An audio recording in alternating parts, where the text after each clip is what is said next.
say, word.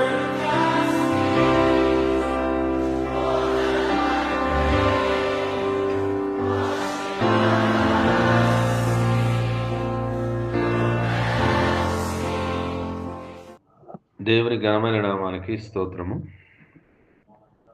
వాక్యమును online ద్వారా వింటున్నటువంటి ప్రియ సహోదరి సహోదరులారా, మీ అందరికీ కూడా క్రీస్తు ప్రభు వారి దివ్యనామంలో నా వందనములు.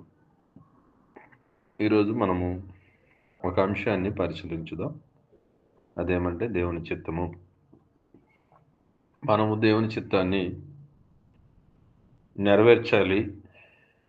ఈ భూమి మీద ఉండగా దేవుని చిత్తాన్ని నెరవేర్చి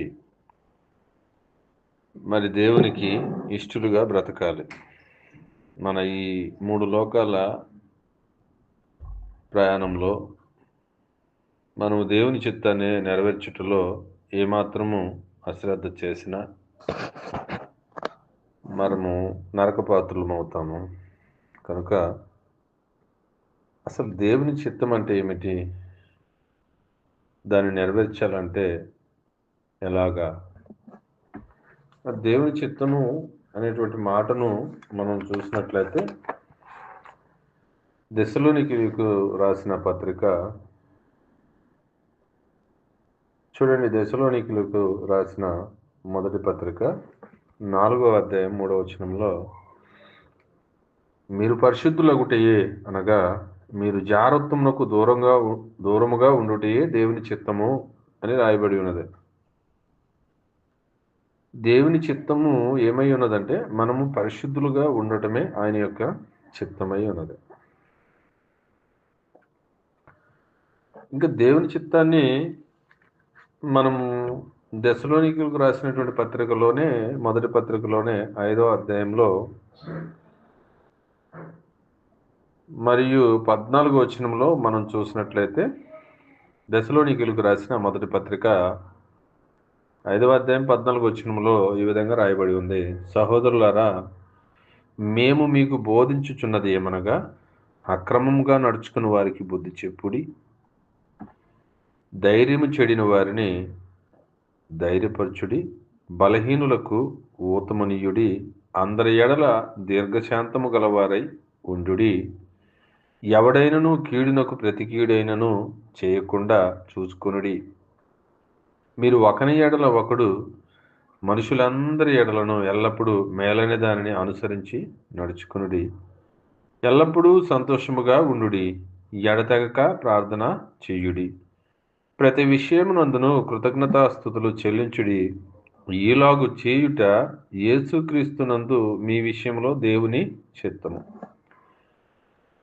ఎలాగు చేయుట యేసుక్రీస్తునందు దేవుని చిత్తమై ఉన్నదే అని చూస్తే, మనం ప్రతి విషయమందు కూడా యేసుక్రీస్తు ద్వారా దేవునికి కృతజ్ఞతాస్తుతులు చెల్లించుట దేవుని చిత్తమై ఉన్నది. మనం ఎడతెగక ప్రార్థనలో ఉండుట దేవుని చిత్తమై ఉన్నది. మనము సంతోషంగా ఉండుట దేవుని చిత్తమై ఉన్నది. అది కూడా ఎలాగంటే సంతోషంగా ఉండుట దేవుని చిత్తమై ఉన్నది. మరి ఇంకా ఏమి దేవుని చిత్తమై ఉన్నదంటే, ఎల్లప్పుడూ మేలైన దానిని అనుసరించి నడుచుకునుట దేవుని చిత్తమై ఉన్నది. మీరు ఒకని ఎడల ఒకడు మనుషులందరి ఎడలను, మరి ఒకని ఎడల ఒకరంటే సహోదరులు మాత్రమే కాదు, సంఘ సభ్యులతోనే మాత్రమే కాదు, మనుషులందరి ఎడల ఎల్లప్పుడూ మేలైన దానిని అనుసరించి నడుచుకొనుడి. అంటే మేలైన దానిని మనం అనుసరించి నడుచుకోవాలంటే ఏమి చేయాలి అంటే, ఇక్కడ చూడండి, సమస్తమును పరీక్షించాలి. మరి సమస్తాన్ని పరిశీలించి మేలైన దాన్ని చేపట్టుట ద్వారా మరి అందరి ఎడల మనం మేలైనటువంటి విషయాలను చేయగలం. కాబట్టి సమస్తాన్ని పరిశీలించి మేలైన దాన్ని చేయడం నేర్చుకోవడం కూడా దేవుని చిత్తమే. కనుక మనము ఇంకా ఏమి చేస్తే దేవుని చిత్తమై ఉన్నదంటే, ఎవడును కీడునకు ప్రతి కీడైనను ఎవరికైనాను చేయకుండా చూసుకొనుడి. అంటే కీడు చేసిన వాడికి కీడు చేయుట దేవుని చిత్తం కాదు. కీడుని దేని చేత జయించాలంటే మేలు చేత కీడుని జయించమంటున్నాడు. ఇది దేవుని చిత్తం. కాబట్టి మనము మనుషులందరి పట్ల ఎటువంటి భావం కలిగి ఉండాలంటే ఎవరికి నా వలన కీడు కలగకూడదు అనేటువంటి విషయాన్ని తెలుసుకోవాలి. ఇంకా ఏంటయ్యా దేవుని చిత్తం అంటే అందరి ఎడల దీర్ఘశాంతం వహించటం ఆయన చిత్తం. ఇంకా మరి అక్రమముగా నడుచుకుని వారికి బుద్ధి చెప్పుట ఆయన చిత్తం. ధైర్యం చెడిన వారిని ధైర్యపరచుట ఆయన చిత్తం. మరి ఈ విధంగా దేవుని చిత్తాన్ని బైబిల్ గ్రంథము బోధిస్తూ ఉంది. ఈ దేవుని చిత్తాన్ని నెరవేర్చుటలో మనము అలసత్వం ఏమాత్రం ప్రదర్శించకూడదని బైబిల్ బోధిస్తుంది. ప్రార్థన యందు ఎడతెగక ఉండుడి అనగా ఒక చోట అదే మాటను మరి పోరాడుడి అంటున్నాడు. ప్రార్థన యందు పోరాడాలంట. రోమిలికి రాసిన పత్రికలో ఆ మాట చెప్పబడింది. మరి ఇన్ని విషయాల్లో మనం గమనించింది ఏంటంటే దేవుని చిత్తం అంటే ఏంటి అని చూస్తే మొట్టమొదటిగా మనం పరిశుద్ధులుగా ఉండట అని చిత్తం. మరి పరిశుద్ధత మనుషులకు ఎలాగ వస్తుంది? మరి పరిశుద్ధత ఎలాగ వస్తుందంటే అది బాప్తిసం పొందుట ద్వారా మనుషుడు యేసుక్రీస్తు యొక్క రక్తంలో మరి కడుగుబడట ద్వారా పరిశుద్ధతను మనం పొందుకుంటాం. కాబట్టి ఇక్కడ ఒక విషయాన్ని, ఒక అంశాన్ని నేను బోధించాలనుకున్నాను ఈరోజు. ఇంకా దేవుని చిత్తం ఏమై ఉన్నదంటే చూడండి, దేవుడు ఒక విషయాన్ని కోరుకుంటున్నాడు. ఆ విషయం ఏమై ఉన్నదంటే మత్తయి సువార్త 6వ అధ్యాయం 9-10 వచనాల్లో అక్కడ యేసుక్రీస్తు వారు తన శిష్యులకు నేర్పేటువంటి తన ప్రార్థనలో ఏమని చెప్పబడి ఉంటుందంటే అక్కడ చూడండి, పరలోకమందున్న మా తండ్రి నీ నామము పరిశుద్ధపరచబడును గాక అని ఉంటుంది. మరి పరలోకమందు ఉన్నటువంటి తండ్రి యొక్క నామము మరి పరిశుద్ధపరచబడును గాక అంటూ పరలోకమందు మీ చిత్తము నీ రాజ్యం వచ్చును గాక అని చెప్తున్నాడు. మరి నీ రాజ్యం వచ్చును గాక అని చెప్పి పరలోకమందు నీ చిత్తం ఎలాగ నెరవేరుతుందో భూమి మీద కూడా నీ చిత్తం అలాగుననే నెరవేర్చబడవలను అని చెప్పబడుతుంది. అనగా పరలోకంలో దేవుని చిత్తము నెరవేర్చబడుతుందంటే అర్థం ఏంటంటే దేవుని యొక్క అక్కడ పరిపాలన, దేవుని ఏలుబడి, దేవుని రాజ్యము అక్కడ జరుగుతుంది. కాబట్టి కోటాను కోట్లు ఉన్నటువంటి దేవదూతలు సైతము ఆయనకు ఏలుబడిలో పరలోక రాజ్యము ఎంతో వైభవంగా ఆయన ఏలుబడి పరిపాలనలో ముందుకు సాగుతూ ఉన్నది. మరి అటువంటి దేవుని చిత్తము భూమి మీద నెరవేర్చబడాలి అంటే భూమి మీద ఆయన రాజ్యం రావాలి. ఆ రాజ్యంలో మరి దేవుని చిత్తం నెరవేర్చబడాలంటే ఈరోజు దేవుని చిత్తము నెరవేర్చబడాలంటే మరి ఎక్కడుంటే నీవు నేను దేవుని చిత్తాన్ని నెరవేర్చగలమని అర్థమవుతుందని చూసినట్లయితే దేవుని రాజ్యంలో. అనగా దేవుని రాజ్యం అనగా అది ఎక్కడుంది అనుకోవచ్చు మనం. చాలామంది 1000 ఏళ్ల పరిపాలనలో క్రీస్తు వచ్చిన తర్వాత రెండవ రాకడలో మరి 1000 ఏళ్ల పరిపాలన సాగుతుంది. అప్పుడు మనమంతా కూడా అప్పటి వరకు దేవుని చిత్తాన్ని నెరవేర్చకుండా ఉండి ఆయన వచ్చి మరి 1000 ఏళ్ల పరిపాలన చేసినప్పుడు అప్పుడు మనం నెరవేరుస్తాము అని మన ఇష్టం వచ్చినట్లుగా ప్రవర్తిస్తున్నారేమో ఈనాటి క్రైస్తవులు. చూడండి, బాప్తీసం పొందిన ప్రతి ఒక్క వ్యక్తి కూడా ఆయన చిత్తంలోకి వెళ్ళిపోయాడని అర్థం, ఆయన రాజ్యంలోకి వెళ్ళిపోయాడని అర్థం, ఆయన కృపలోకి వెళ్ళిపోయాడని అర్థం. మరి భ్రమను విడిచిపెట్టి మనము వాస్తవికమైనటువంటి జీవితంలోకి రావాలి. భ్రమను విడిచిపెట్టడం అంటే అర్థం ఏంటంటే పాపమును విడిచిపెట్టి అని అర్థం. ఎందుకు ఈ మాట చెప్పబడుతుందంటే చూడండి, ఈరోజు భ్రమలో ఉన్న ప్రతి వ్యక్తి కూడా పాపంలో ఉన్నాడని అర్థం. ఎందుకంటే వచ్చిందని రాలేదని, రానిదాన్ని వచ్చిందని భ్రమలో ఉన్నారు. ఎందుకంటే కొంతమంది రాకడ వచ్చేసి వెళ్ళిపోయిందని కొందరు, ఇది ఒక భ్రమ. కొందరేమో రాకడ ఇక క్రీస్తు మరి రాడు అని, మరి ఆయన వచ్చిన మరి ఇంకా ఏం చెప్తున్నారంటే, ఆయన తన శిష్యులకు చెప్పి వెళ్ళాడు, మరి నేను వచ్చి మిమ్మల్ని తీసుకెళ్తానని. శిష్యుల్ని తీసుకెళ్ళలేదు, మరి ఎవరిని తీసుకెళ్తాడు అనేటువంటి వాదనలు కూడా ఈరోజు మనుషుల్లో బయలుదేరినవి. ఇంకా కొంతమంది ఏమంటున్నారంటే, చూడండి,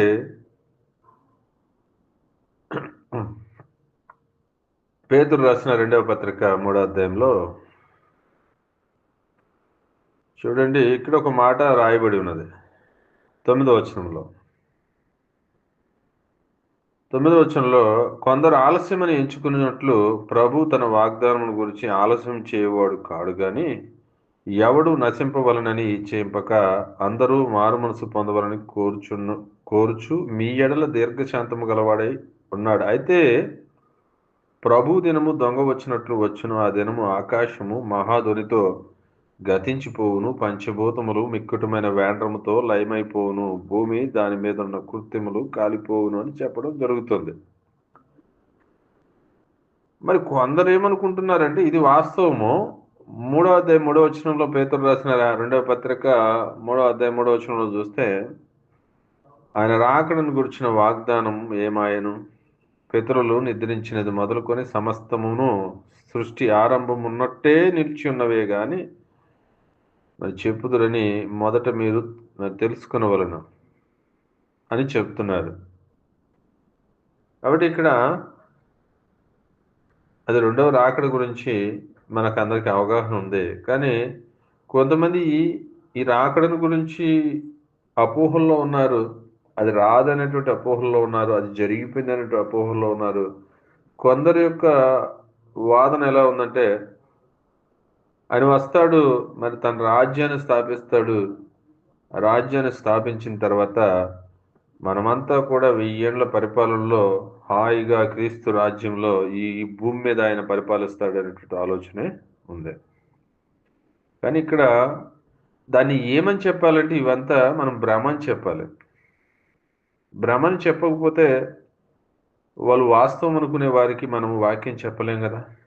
కాబట్టి వాళ్ళు భ్రమలో ఉన్నారని మనం చెప్పాలంటే ఈ ఒక వాక్యాన్ని చదువుదాం. హెబ్రీయులకు రాసిన పత్రిక 3వ అధ్యాయము 3వ అధ్యాయంలో మరి 13వ వచనాన్ని చదివినట్లయితే, మీరాయన శబ్దమును వినిన ఎడల కోపము పుట్టించినప్పటి వలె మీ హృదయములను మీ హృదయ మీ మరి చూడండి, మీ హృదయములను కఠినపరుచుకొనకూడని ఆయన చెప్పెను గనుక పాపము వలన కలుగు భ్రమ చేత మీలో ఎవడును కఠినపరచబడకుండునట్లు నేడు అనబడు సమయం ఉండగానే ప్రతి దినమును ఒకరికొకడు బుద్ధి చెప్పుకొనుడి. ఏలయనగా మొదట నుండి మనకున్న దృఢ విశ్వాసము అంతం మటుకు గట్టిగా చేపట్టిన ఎడలనే క్రీస్తులో పాలువారమై ఉందుము. చూడండి, ఇక్కడ క్రీస్తులో పాలువారమై ఉన్నప్పుడు మాత్రమే మనం పరిశుద్ధులమై ఉండగలం. క్రీస్తులో పాలువారంగా ఉన్నప్పుడు మాత్రమే మనం ఏం చేయగలమంటే మరి మేలైనది చేయగలం. క్రీస్తులో పాలువారంగా ఉన్నప్పుడు మాత్రమే ఇంకా ఏం చేయగలమంటే మరి ధైర్యం చెడిన వారిని ధైర్యపరచగలం. మరి క్రీస్తులో పాలిభాగస్థులైనప్పుడు అట్టి మనస్సు, సేమ్ మైండ్, సేమ్ లవ్, అటువంటి క్రీస్తు కలిగినటువంటి మనస్సు కలిగి ఉన్నప్పుడు మాత్రమే మనము బలహీనులకు ఊతము నీయగలము. క్రీస్తునకు కలిగినటువంటి మనస్సు కలిగినప్పుడు మాత్రమే ఆయనలో మనం పాలివారమై ఉంటున్నామని అర్థమవుతుంది. మరి అటువంటి పాలిభాగస్థులమైనప్పుడు మాత్రమే కీడుకు ప్రతి కీడు చేయకుండా చూసుకోగలము. అందరి ఎడల ఎల్లప్పుడూ మేలైన దాన్ని అనుసరించి నడుచుకోగలము. ఎల్లప్పుడూ సంతోషముగా ఉండగలము. ఎడతెగక ప్రార్థన చేయగలము. మరియు ప్రతి విషయంలో కృతజ్ఞతాస్తుతులు చెల్లించుడి. ఈ విధంగా చెప్పబడిన మాటలన్నీ కూడా ఎవరి ద్వారా జరగాలని? క్రీస్తునందు మీ విషయంలో దేవుని చిత్తం. కాబట్టి నేడు అని సమయం ఉండగానే ప్రియులారా, మనం ఏం చేయాలని నేర్చుకుంటున్నామంటే ఇక్కడ చూడండి, నేడు మీరాయన శబ్దము వినిన ఎడల మీ హృదయములను కఠినపరుచుకొనకుడని ఆయన చెప్పెను గనక, పాపం వలన కలుగు భ్రమ చేత మీలో ఎవడును కఠినపరచబడకుండానట్లు నేడు అనబడు సమయం ఉండగానే ప్రతి దినమును ఒకనికొకడు బుద్ధి చెప్పుకొనుడి.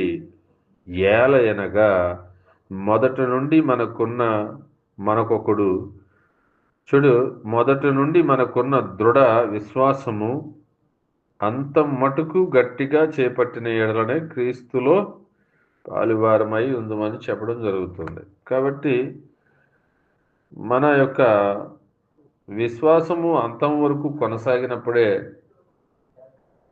మరి క్రీస్తునందు మనము పాలుభాగస్థులమై ఉన్నట్లు. మరి అంతము వరకు ఉండడం అంటే ఏంటంటే, ప్రారంభము క్రీస్తులోనే ఉండాలి, కొనసాగింపు క్రీస్తులోనే ఉండాలి. అప్పుడే మనం అంతం వరకు క్రీస్తునందే ఉండి ఆయనలో పాలుభాగస్థులం అవుతాం. కాబట్టి ఇటువంటి ఆలోచన కలిగి దేవుడు మరొక అంశాన్ని మాట్లాడుతూ ఇక్కడ మరొక విషయాన్ని జ్ఞాపకం చేస్తున్నాడు. ఆ విషయం ఏంటంటే, దేవుని చిత్తాన్ని నెరవేర్చుటలో మరి కొన్ని విషయాలు ఇప్పుడు మనము గమనించాము. అదే విషయాల్లో మరి ఇంకొక విషయాన్ని కూడా మనం చూస్తాం. దేవుని చిత్తము ఏమై ఉన్నదో గలతీయులకు రాసిన పత్రిక 1వ అధ్యాయం 4వ వచనం చూస్తే, మన తండ్రిని దేవుని చిత్త ప్రకారము క్రీస్తు మనలను ప్రస్తుత దుష్టకాలములో నుండి విమోచింపవలనని మన పాపముల నిమిత్తం తన్ను తాను అప్పగించుకొనెను. ఇక్కడ ఏమర్థమవుతుంది మనకు? మన తండ్రిని దేవుని చిత్తం ఏంటంట? మన తండ్రిని దేవుని చిత్త ప్రకారము క్రీస్తు మనలను ప్రస్తుత దుష్టకాలములలో నుండి విమోచింపవలనని మన పాపముల నిమిత్తము తను తాను అప్పగించుకున్నాడు. ఎందుకు అప్పగించుకున్నాడు క్రీస్తు తను తానంటే, మనలను విమోచింపవలనని. ఎక్కడి నుండి? దుష్టకాలములో నుండి. మరి మనలను దుష్టకాలములో నుండి విడిపించుట ఏమై ఉన్నది? తండ్రిని దేవుని చిత్తం. అది క్రీస్తు యేసు ద్వారానే విడిపింపబడాలనేది తండ్రి అయినటువంటి దేవుని చిత్తము. కాబట్టి మనం దుష్టకాలములలో విడిపింపబడకుండా నశించిపోవుట దేవుని చిత్తం కాదు. దుష్టకాలములలో నుండి మనం విడిపింపబడుట దేవుని చిత్తమై ఉన్నది. కాబట్టి ఈనాటి ఈ సమాజాన్ని మనం చూసినట్లయితే ఎక్కడ చూసినా దేవుని పిల్లలను మరి దుష్టుడు టార్గెట్ చేస్తూనే ఉన్నాడు. మరి దుష్టుడు ఎందుకు టార్గెట్ చేస్తున్నాడయ్యా దేవుని పిల్లలను అంటే, దేవుని పిల్లలు క్రీస్తుని పోలి నడుచుకుంటున్నారు కాబట్టి. మరి క్రీస్తుని పోలి నడుచుకుంటే మరి మరి దేవుని పిల్లల్ని ఎందుకు టార్గెట్ చేస్తున్నాడయ్యా అంటే, దీనికి ఒక ఆన్సర్ బైబిల్లో రాయబడి ఉంది. యోహాను సువార్త ఈ విషయమై యేసుక్రీస్తు వారు యోహాను సువార్త 17వ అధ్యాయంలో ఈ విధంగా రాయడం జరుగుతుంది, రాయించున్నాడు. అదేంటని చూస్తే, యోహాను సువార్త 17వ అధ్యాయము మనం చదివినట్లయితే ఒక అమూల్యమైనటువంటి విషయాలు మనము కనుగొనవచ్చు. అదేమని ఇక్కడ సెలవిస్తుందంటే, 17వ అధ్యాయము 13వ వచనంలో, ఇప్పుడు నేను మీ యొద్దకు వచ్చుచున్నాను, నా సంతోషం వారి యందు పరిపూర్ణమగునట్లు లోకమందు ఈ మాట చెప్పుచున్నాను.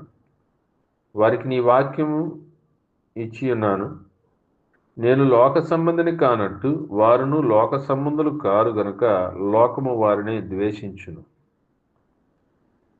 నీవు లోకములో నుండి వారిని తీసుకొని పొమ్మని నేను ప్రార్థించటలేదు కానీ దుష్టుని నుండి వారిని కాపాడుమని ప్రార్థించుచున్నాను. యేసుక్రీస్తు వారి ప్రార్థనలో ఏముందంటే, చూడండి, ఆనాటి అపోస్తులను ఆయన గురించి మాట్లాడుతూ, నేను లోక సంబంధిని కానట్టు వారును లోక సంబంధులు కారు గనుక లోకము వారిని ద్వేషించును. అంటే క్రీస్తు యొక్క శిష్యులు ఏమవుతున్నామంటే, ఆయన శిష్యులుగా మరి వచ్చినటువంటి మనమందరం కూడా ఎవరు మరి ఆయన శిష్యులుగా వచ్చారని చూసినట్లయితే మత్తయి సువార్తలో చెప్తూ ఆయన సర్వలోకమునకు సువార్త ప్రకటించి మరి నాకు పరలోకమందును భూమి మీదను సర్వాధికారం ఇవ్వబడి ఉన్నదని తన శిష్యులకు చెప్తూ మరి సర్వలోకులను మరి నా శిష్యులుగా చేయుడి అంటాడనమాట.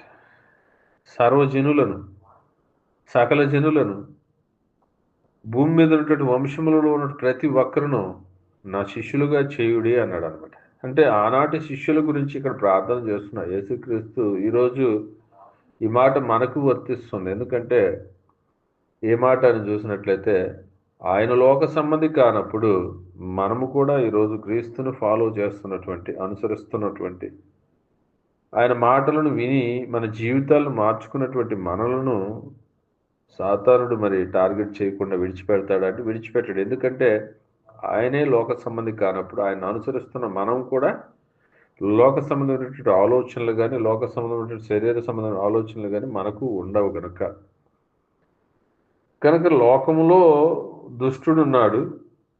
లోకాన్ని దుష్టుడు మరి తన ఆధీనంలో ఉంచుకుంటున్నాడు.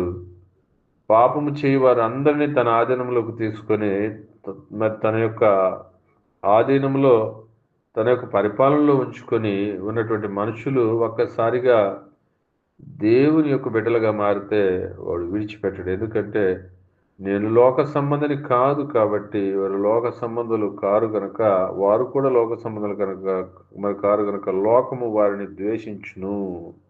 నీవు ఈ లోకములో నుండి వారిని తీసుకొని పొమ్మని నేను ప్రార్థించట్లేదు కానీ దుష్టుని నుండి వారిని కాపాడమని ప్రార్థిస్తున్నాడు అనమాట. కాబట్టి ఇది కూడా యేసుక్రీస్తు వారి తండ్రి చిత్తాన్ని బట్టి ప్రార్థన చేస్తున్నాడు. అంటే యేసుక్రీస్తు నందు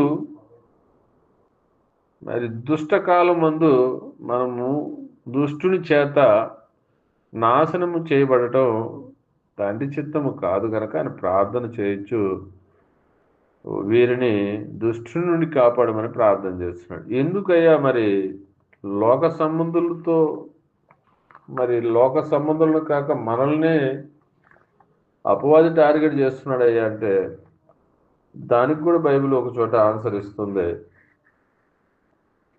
దానికి కూడా బైబిల్లో ఒక ఆన్సర్ మనం చూద్దాం. యోహాను సువార్త 7వ అధ్యాయంలో గమనించినట్లయితే ఈ మాట రాయబడింది. లోకము మిమ్మల్ని ద్వేషింపనేరదు కానీ దాని క్రియలు చెడ్డవి అని నేను దాని గూర్చి సాక్ష్యం ఇచ్చుచున్నాను గనక అది నన్ను ద్వేషించుచున్నది. కాబట్టి ఇక్కడ మిమ్మల్ని ఎందుకు ద్వేషిస్తుందంటే ముందు యేసుక్రీస్తు వారిని ద్వేషించడం మొదలుపెట్టింది. ఎందుకంటే యేసు ప్రభు వారు లోకములో మరి లోకము మిమ్మల్ని ద్వేషింపనేరదు కానీ దాని క్రియలు చెడ్డవి అని నేను దాని గురించి సాక్ష్యం ఇచ్చుచున్నాను గనక అది నన్ను ద్వేషించుచున్నది. అంటే క్రీస్తుని ద్వేషించడం మొదలుపెట్టింది. కాబట్టి ఈరోజు మనలను అది విడిచిపెట్టదు. ఎందుకంటే మనము క్రీస్తును పోలి నడుచుకునేదానికి మరి ఈ భూమి మీద మరి ప్రయత్నిస్తున్నాము, పోరాడుతున్నాము. ఆ యొక్క కార్యక్రమంలో నిత్యము ప్రార్థనలో పోరాడుతున్నాము, వాక్యం చదువుటలో మరి పోరాడుతున్నాము, సంఘముగా కూడుటలో మరి మనం అందరం కూడా ఎంతో ముందుకు వెళ్తున్నటువంటి జీవితాలు కనుక దుష్టుడు మనల్ని కూడా విడిచిపెట్టాడు. కాబట్టి దుష్టుడు మనల్ని విడిచిపెట్టాడంటే అర్థం ఏంటంటే వాడు నిద్రపోడు. ఎందుకంటే సాతానుడు అపవాది మరి ఎవరిని మింగుదునా అని మరి గర్జించు సింహం మరి వెదకుతూ తిరుగుచున్నాడు. 2 పనులు చేస్తున్నాడు, వెతుకుతున్నాడు, తిరుగుచున్నాడు. యేసుక్రీస్తు వారు కూడా 2 పనులు చేశాడు. అదేంటంటే నశించిందని ఆయన వెతికాడు, రక్షించాడు. చూడండి, నశించిన దానిని వెదకి రక్షించాడు. దుష్టుడు ఏం చేస్తున్నాడు? వెతుకుతూ తిరుగుతున్నాడు, ఎవరిని మృంగుదునా అని. ఆయన రక్షించాడు, ఈయన మృంగాలని తిరుగుతున్నాడు. కాబట్టి లోకంలో మనం ఎక్కడున్నామంటే దుష్టకాలంలో ఉన్నాం. ఈ విషయాన్ని గమనించాలి. ఈ విషయాన్ని మనం గమనించకపోతే మనము దుష్టుని యొద్ద చీల్చబడతాం, దుష్టుని చేత మృంగివేయబడతాం. నరకంలోకి వెళ్ళిపోయేదానికి మార్గము సిద్ధమవుతుంది. ఎందుకంటే ఈ లోకము దుష్టుని యందున్నది. మరి ఈ లోకముతో స్నేహము దేవునితో వైరము. ఈ లోకపు నటన గతించును. కాబట్టి ఈ లోకపు నటన గతించును అని తెలిసి కూడా మనము నటనలోనే జీవిస్తున్నాము. కాబట్టి నటన దేవునికి పనికిరాదు.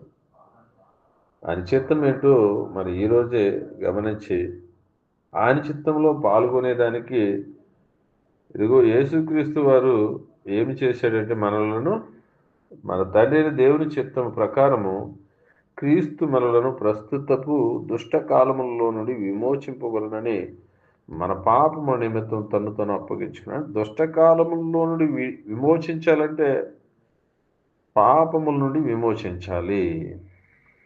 కాబట్టి పాపముల నుండి విమోచింపబడినటువంటి నీవు తిరిగి మళ్ళా ఆ దుష్టత్వంలోకి ప్రవేశించావా, దుష్టక్రియలు చేశావా, పాపము చేశావా, మళ్ళా దుష్టుడు ఎక్కడ పొంచి ఉంటాడు? వాకిట పొంచి ఉంటాడు.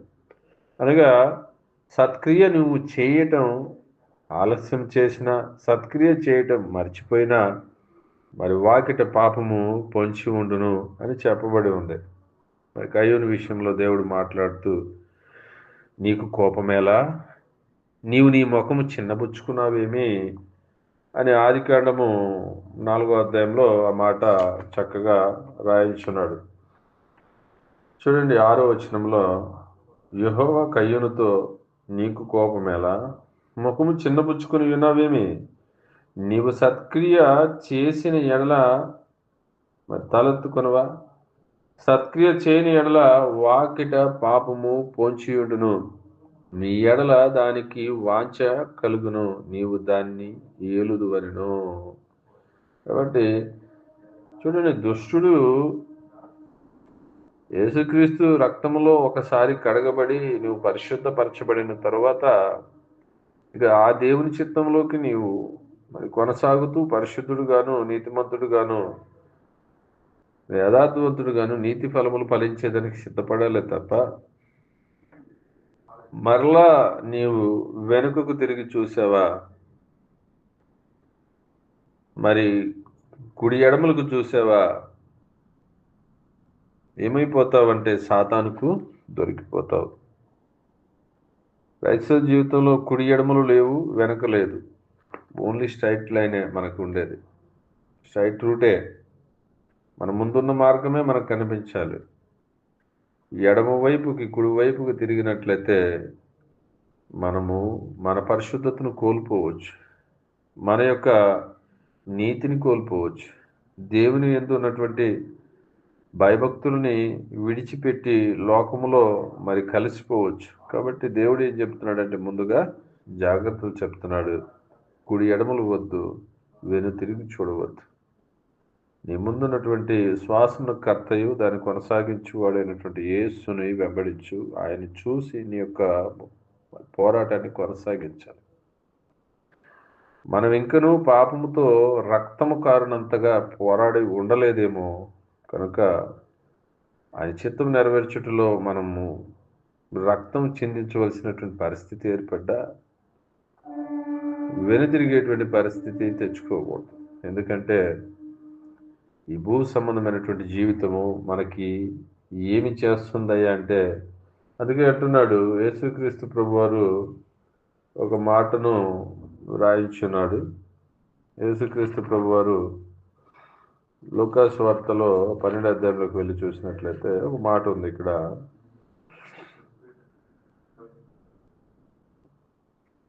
చూడండి, లూకా సువార్త 12వ అధ్యాయము 4వ వచనంలో చూస్తే, నా స్నేహితులైన మీతో నేను చెప్పినదేమనగా, దేహమును చంపిన తర్వాత మరి ఏమీ చేయనేరని వారికి భయపడకుడి. ఎవనికి మీరు భయపడవలనో మీకు తెలియజేయుదును. చంపిన తర్వాత నరకములో పడదోయే శక్తి గలవానికి భయపడుడి. అందుకే ఆయనకే మరి భయపడుడని మీతో చెప్పుచున్నాను. 5 పిచ్చుకలు 2 కాచులకు అమ్మబడును కదా, ఆయనను వాటిలో ఒకటైనను దేవుని ఎదుట మరువబడదు. మీ తల ఎంట్రుకలు అన్నీ లెక్కింపబడి ఉన్నవి, భయపడకుడే. మీరు అనేక పిచ్చుకల కంటే శ్రేష్ఠులు కారా అంటున్నాడు. భయపడాల్సింది ఎవరికి ఇక్కడ చెప్తున్నాడు? లోకాన్ని చూసి భయపడకండి, లోకంలో ఉన్న దుష్టుని చూసి భయపడకండి. ఎందుకంటే 5 పిచ్చుకలు మరి అమ్మబడును. మరి చూడండి, 5 పిచ్చుకలు 2 కాసులకు అమ్మబడును, అంటే తక్కువ రేటుకి అమ్మబడుతున్నాయి. కానీ అమ్మబడినటువంటి పిచ్చుకలు వాటిలో ఒకటైనను దేవుని ఎదుట మరువబడదు. అంటే దేవుడు మరిచాడంటే ఆ యొక్క పిచ్చుకలు నేల వాలుతాయని. ఆ మాటను మనం చూసినట్లయితే కీర్తనల గ్రంథంలో ఒక మాట రాయబడి ఉంది. కీర్తనల గ్రంథము మనం వెళ్ళినట్లయితే చూడండి, కీర్తనల గ్రంథము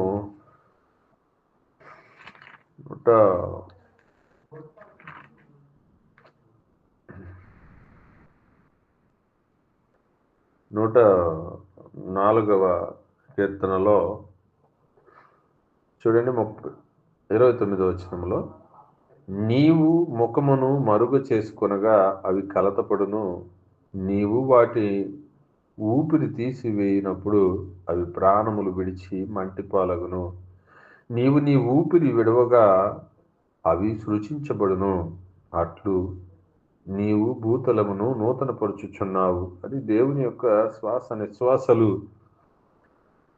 మరి ఆయన ముఖము మరుగు చేసుకొనగా అవి మరి కలతపడును అంటున్నాడు. అంటే తగిన కాలమున ఆహారం ఇచ్చేటువంటి ప్రతి జీవరాశి దేవుని ముఖాన్ని మరి ఆ యొక్క ముఖాన్ని మరుగు లేనటువంటి విధంగా చూస్తున్నవి. ఆయన చేతిలో నుంచి, ఆయన పిడికిల నుంచి ఆహారాన్ని తీసుకోగలుగుతున్నవి. చూడండి, తగిన కాలమున 27 వచనము, తగిన కాలమున నీవు వాటికి ఆహారం ఇచ్చేదవని ఇవన్నీ నీ దయ కొరకు కనిపెట్టుచున్నవి. నీవు వాటికి పెట్టుచున్నది అవి కూర్చుకొనును, నీవు గుప్పిలి విప్పగా అవి మంచి వాటిని తిని తృప్తి పరచబడును. కాబట్టి ఈ విధముగా దేవుడు తన ముఖాన్ని మరుగు చేయనంత వరకు కూడా మనం భయపడాల్సిన పని లేదు. ఎందుకంటే పిచ్చుకలు మరవబడటం లేదు, నీ తల వెంట్రుకలు మరవబడటం లేదు. కాబట్టి భయపడుకుడి అనేటువంటి మాటను చక్కగా చెప్తున్నాడు. కనుక ఎవరికి భయపడాలంటే దేవునికి భయపడాలి, అపవాదికి నీవు భయపడకు. అందుకే పేతురు రాసిన మొదటి పత్రిక 5వ అధ్యాయం 8వ వచనంలో అంటున్నాడు, నిబ్బరమైన బుద్ధి గలవారై అంటాడు అక్కడ. దేవుని చిత్తాన్ని నెరవేరుస్తున్నవాడు నిరంతరం జీవించును అంటున్నాడు. మరలా ఎవరు నిరంతరంగా జీవించునంటే మరి లోకమందు ఉన్నటువంటి శరీరాశ, నేత్రాశ, జీవపుడంబము ఇవన్నీ కూడా లోకమందు పుట్టినవే కనుక అవన్నీ ఒకరోజు నశించిపోతాయి. కానీ మరి ఎవరు భూమి మీద నిలవగలడంటే ఎవరయ్యా అంటే దేవుని చిత్తాన్ని ఎవరైతే నెరవేరుస్తున్నారో వాళ్ళు ఖచ్చితంగా ఈ భూమి మీదే కాదు నిరంతరాయంగా నివసించగలరు అనేటువంటి మాట బైబిల్ గ్రంథం సెలవిస్తుంది. చూడండి, ఆ మాటను మనం చూద్దాం. పేతురు రాసిన, యోహాను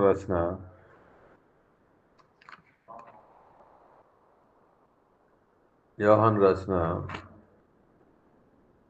మొదటి పత్రిక 2వ అధ్యాయం 17వ వచనంలో చూస్తే, లోకమును దాని ఆశయు గతించిపోవచ్చున్నవి కానీ దేవుని చిత్తమును జరిగించువాడు నిరంతరము నిలుచును. కాబట్టి లోకము నశిస్తుంది, దుష్టుడు నశిస్తాడు. మరి ఎవరికి భయపడాలని ఇవంటే మరి శరీరమును మాత్రము చంపటము కాదు కానీ ఆత్మను కూడా తీసుకెళ్లి అగ్నిలో పడవేయు శక్తి గల దేవునికి మనం భయపడాలని గ్రంథం సెలవిస్తుంది. ఆ విధముగా నీవు భయభక్తులు కలిగి దేవుని యందు నిలిచినట్లయితే లోకమును దాని ఆశయు గతించిపోవచ్చున్నవి కానీ దేవుని చిత్తము జరిగించేవాడు నిరంతరము నిలుచును అని గ్రంథం సెలవిస్తుంది. కాబట్టి దేవుని మాటలను మీతో పంచుకున్నట్టుకు ఆయన ఇచ్చినటువంటి గొప్ప అవకాశం బట్టి తండ్రి దేవునికి స్తోత్రము. దేవుని మాటలను విన్నటువంటి, శ్రద్ధగా విన్నటువంటి మీ అందరికి కూడా నా శుభాభివందనాలు. ఈ మాటలను విన్నటువంటి మిమ్మలను దేవుడు దీవించునుగాక. God bless you. Thank you.